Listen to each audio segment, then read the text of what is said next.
राम रहीम को क्या फैसला सुनाया जाना है, इसे लेकर लगातार न्यूज़ नेशन आपके सामने खबरें प्रस्तुत कर रहा है। अभी जो बातें निकल कर आ रही है वो ये है कि बचाव पक्ष का ये कहना है कि चूंकि राम रहीम एक सामाजिक कार्यकर्ता हैं, लोगों की भलाई के लिए बहुत कुछ करते रहते हैं, ब्लड डोनेशन कैंप से लेकर सड़क की सफाई तक इस तरह के कई कार्यक्रमों को आयोजित करते रहते हैं, इसलिए राम रहीम पर थोड़ी सी नरमी बरतते हुए उन्हें सजा कम दी जाए। इसके साथ साथ उनकी खराब सेहत का भी हवाला दिया जा रहा है। दूसरी तरफ सरकारी वकील यानी कि सीबीआई के वकील का कहना है कि अधिकतम सजा यानी कि उम्र कैद की सजा राम रहीम को दी जानी चाहिए, लेकिन आखिरकार सजा कितनी होगी इसके बारे में जज अब से कुछ ही देर में अपना फैसला सुनाने वाले हैं। जैसे ही ये फैसला सामने आएगा आप देख पाएंगे उसे न्यूज़ नेशन पर। इसके साथ साथ हम आपको बता दें जमीनी स्थिति ये है कि सब जगह माहौल जरा तनावपूर्ण बना हुआ है, और वो इसलिए क्योंकि सजा के बाद लोगों को आशंका है कि बड़े पैमाने पर हिंसा की बात सामने आ सकती है, और ये अपने आप में काफी ज्यादा परेशान करने वाली बात है, खास करके तब जबकि उनके ऊपर जब फैसला सुनाया गया और जो तमाम उसके बाद जो गतिविधियां हुई जिसमें अब तक तकरीबन 50 लोगों की मृत्यु और 250 से ज्यादा गंभीर रूप से घायल हो चुके हैं, तो ये बात अब बड़ी बनती जा रही है। पिनाज बिल्कुल, और यहाँ पर चिंता का सबब वो ब्रिगेड भी बनी हुई है जिसकी भर्ती 15 दिन पहले ही हुई है। जो तमाम इंटेलिजेंस ऑफिसर्स हैं उनका ये कहना था। और इस वक्त आपको एक और अपडेट दे दें कि जज ने अपना फैसला पढ़ना शुरू कर दिया। अब तो कुछ ही देर में ऐलान हो जाएगा कि कितनी सजा जो है यहाँ पर मुकर्रर होगी राम रहीम को। आपको बता दें जिन धाराओं के तहत ये मामला दर्ज है उसमें कम से कम 7 साल और अधिकतम उम्र कैद तक की सजा जो है वो हो सकती है। आईपीसी की धारा 376 के तहत 506 और 509 दो अन्य धाराएं भी बाबा पर लगी हुई हैं जिनके तहत उन्हें दोषी करार दिया गया था। विनीता, जज ने अपना फैसला पढ़ना शुरू कर दिया है, कब तक आप लोगों के पास अपडेट आ सकती है?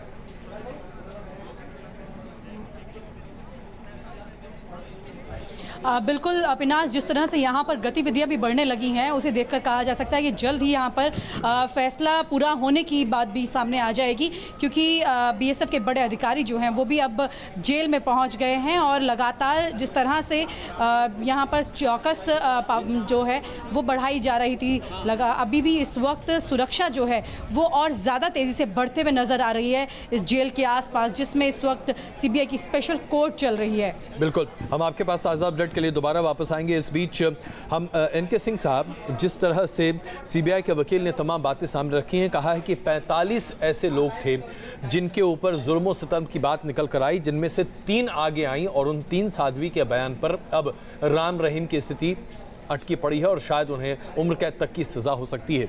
तो ये मामला बड़ा ज़रूर था, लेकिन बाबा राम रहीम की कार्यकलापों को लेकर अगर आप देखें तो पिछले 15-17 साल से लगातार हर जगह चर्चा थी, लेकिन कभी कोई कुछ कहता या करता दिखाई नहीं देता था। अब अचानक उनके तमाम कच्चे चिट्ठे बाहर आने लगे हैं। क्या हम माने कि आने वाले दिनों में उनके लिए और ज़्यादा मुश्किलें खड़ी होंगी?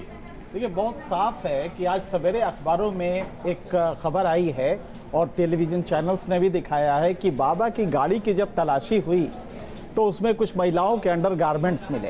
आप समझ सकते हैं कि जज का जो परसेप्शन बनेगा वो आइसोलेशन में नहीं बनता है जी। टेक्निकली यही कहा जाता है कि भाई मेरिट ऑफ केस डिसाइड करता है, लेकिन जब ये जज को पता लगता है कि नहीं ये बाबा एक मर्डर में भी फंसा है, ये बाबा ये किया है वो किया है, तो नेचुरली परसेप्शन बिल्डअप होता है। चलिए, और खुद को मैसेंजर ऑफ गॉड कहने वाला ये बाबा आज अदालत में रहम की भीख मांग रहा है। जो खबर हमारे पास आ रही है उसके मुताबिक कोर्ट में रो पड़े हैं गुरमीत राम रहीम और रहम की भीख मांग रहे हैं। और जिस तरह की डिफेंस उनके वकील दे रहे हैं कि बाबा ने अच्छे काम किए हैं, सफाई अभियान में भाग लिया है, समाज सेवा करते हैं, ब्लड डोनेशन कैंप लगवाते हैं, आप जो हैं उन्हें रहम की भीख दें, तो कहीं ना कहीं जो डिफेंस के आर्गुमेंट्स हैं वही अपने आप में बता रहे हैं कि एक तरह से हारी हुई बाजी जो है उस पर बहस यहाँ पर चल रही है। बिल्कुल सिंह साहब, बड़ा बहुत ही मजेदार है ये कि चाहे सलमान खान हो या राम रहीम, जज के सामने सबको रोना आ जाता है, उसके पहले दूसरों को रुलाने में कहीं कोई पीछे नहीं रहता।